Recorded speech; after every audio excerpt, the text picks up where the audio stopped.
Welcome students. अब हम पढ़ेंगे कॉम्पिटेंट होस्ट। कॉम्पिटेंट होस्ट का मतलब क्या है? देखो, कॉम्पिटेंट होस्ट वो होस्ट है जो रिकॉम्बिनेंट डीएनए को आसानी से टेकअप कर ले अपनी बॉडी के अंदर। तो और उसके बाद आप देखें कि वह ट्रांसफॉर्म हो जाए। तो कोई भी host cell easily recombinant DNA को नहीं लेता है। सबसे पहले उसे आपको कॉम्पिटेंट बनाना पड़ता है। ठीक है ना? अब देखो, डीएनए जो होता है वो सबको पता है हाइड्रोफिलिक मॉलिक्यूल है, तो वो आसानी से सेल मेम्ब्रेन के थ्रू पास नहीं करता और आपको उसको पहुंचाना है किसी सेल के अंदर, डीएनए को।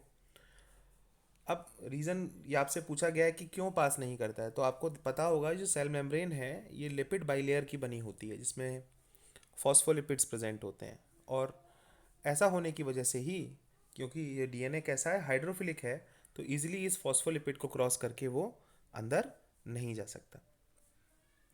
तो अब आप चाहते हो कि जो बैक्टीरिया है जैसे ई कोलाई है वह आसानी से प्लाज्मिड को ले ले अपनी बॉडी के अंदर।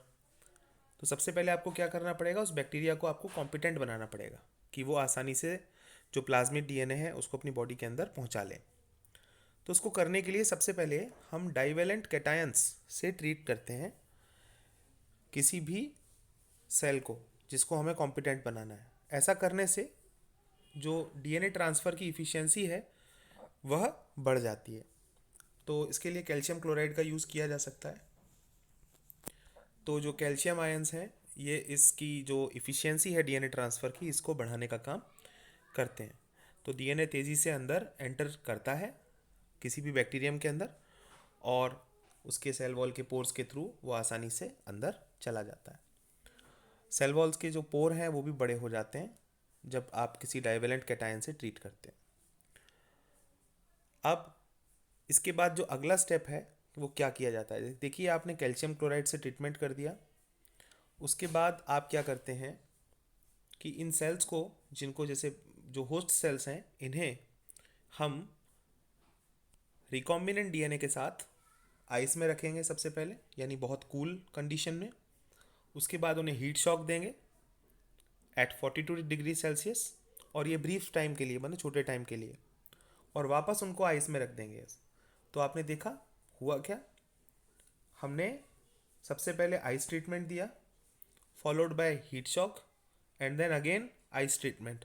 और ऐसा करते ही जो बैक्टीरिया है वह आसानी से रिकॉम्बिनेंट डीएनए को अपने अंदर ले लेगा। तो इस तरीके से आप रिकॉम्बिनेंट डीएनए को बैक्टीरिया के अंदर पहुंचा सकते हैं। तो ये एक बहुत कॉमन मेथड है, लेकिन ये अकेला मेथड नहीं है, इसके अलावा भी और मेथड्स होते हैं जिसके हेल्प से आप एलियन डीएनए को होस्ट सेल में पहुंचा सकते हैं। एक मेथड इसमें से है माइक्रो इंजेक्शन, जिसमें डायरेक्टली रिकॉम्बिनेंट डीएनए को इंजेक्ट किया जाता है किसी एनिमल सेल के न्यूक्लियस में। तो माइक्रो इंजेक्शन टेक्निक जो है वो एनिमल सेल्स के लिए यूज़फुल है। अब प्लांट सेल्स के बारे में डिस्कस कर लो। प्लांट सेल्स में बायोलिस्टिक्स या जीन गन का इस्तेमाल किया जा सकता है। इसमें क्या होता है कि हम जो गोल्ड पार्टिकल्स होते हैं, छोटे छोटे गोल्ड पार्टिकल्स के ऊपर डीएनए को कोट कर देते हैं। तो मैं यहाँ पे डीएनए को ब्लैक कलर से दिखा रहा हूँ आपको, ठीक है? DNA is coated on the gold particles. Now this gold particles, और या आप गोल्ड पार्टिकल का इस्तेमाल ना करें तो आप टंगस्टन का इस्तेमाल कर सकते हैं। तो गोल्ड पार्टिकल्स और tungsten coated with DNA is now bombarded with high velocity on the plant cell।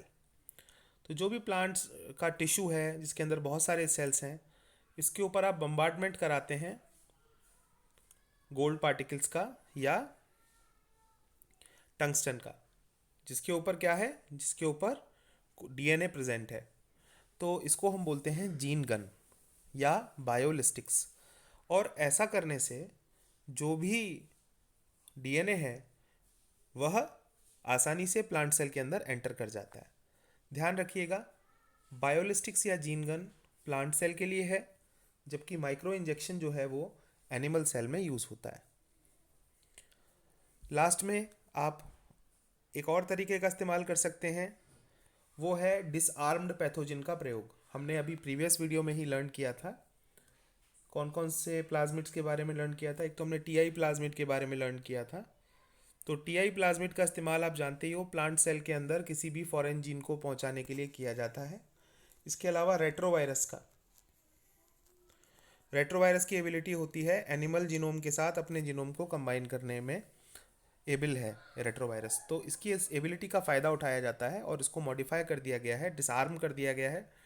तो इसके जो वायरुलेंस या जो डेंजरस वाले जीन्स हैं उनको हटा दिया गया है। ऐसे ही टीआई प्लाज्मिड के जो डेंजरस जीन्स हैं उन्हें हटा दिया गया है और बाकी इसकी एबिलिटी का यूज़ किया गया है to combine its genome with the plants, and retrovirus can combine its genome with the animals. तो इस तरह से डिसआर्म्ड पैथोजन वेक्टर्स का भी इस्तेमाल किया जाता है और इससे आप रिकॉम्बिनेंट डीएनए को होस्ट में आसानी से पहुंचा सकते हैं। तो थैंक यू स्टूडेंट्स।